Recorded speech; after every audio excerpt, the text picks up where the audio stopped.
adı Sovyetler Birliği'nin Ural Dağları'na doğru bir çeşit yolculuğuna çıkmıştı. Yola çıkarken her şey normaldi. Geceyi geçirmek için kurdukları çadırda bir şeyler oldu. O gece bir garip uğultu duyuldu. Bu rüzgar değil, bir varlık, bir şey çağırıyordu. Çadırın içinde bir anda karanlık ve soğuk bir hava belirdi. Karanlık çok yakın hissediliyordu. Bir sabah çadırda sadece kesik kokmuş eşyalar ve izler bulundu. Grubun diğer üyelerinin cesetleri dağda dağılıp adeta bir şeyin avına düşmüş gibiydi. Kimi cesetlerin gözleri boş, dilleri çıkarılmış, vücutlarında garip tırnak izleri ve kesikler vardı. Ancak bu izler hiçbir vahşi hayvanın işareti gibi değildi. Arama kurtarma ekipleri kaybolanların izlerini takip ederek cesetlerin bulunduğu yerleri tam olarak yerde sadece korku ve karanlık bir boşluk kalmıştı. Cesetlerin durumu ise hiç de doğal değildi.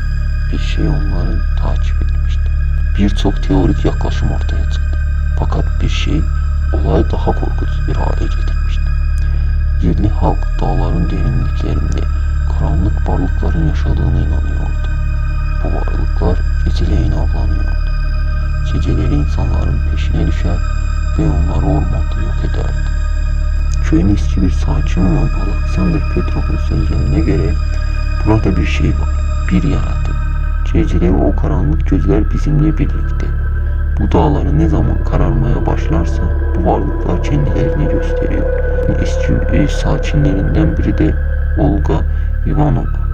Karanlıkta bir şeyler var. Kimse görmedi, kimse inanamaz. Ama burada yaşayan herkes dağların karanlık varlıklarla dolu olduğuna inanır. O yaratıklar gece geç saatte sesleri duymayanları öldürür.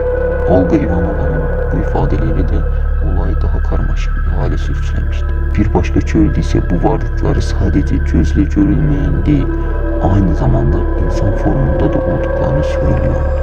Yerli avcı Vladimir Sklov kaybolan grup hakkında korkutucu bir şeyler söyledi.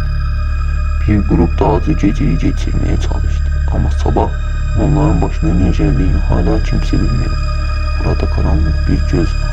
Bazen gece sesini duyduğumda korkarım. O gözler sizi takip eder. Karanlık varlıklar çok tehlikeli. Cesetlerin bulunduğu yer karanlıkta bir gizemle doluydu. Ama kimse ne olduğunu kesin olarak bilmedi. Bir yaratık mı? Bir varlık mı? Yoksa dağların altında saklanan başka bir şey mi? Ama da o dağların derinliklerinde hala karanlık bir sır saklanıyor. Ve hala o gözler ve karanlık varlıklar dağlarda dolaşmaya devam ediyor. Karanlık hala orada.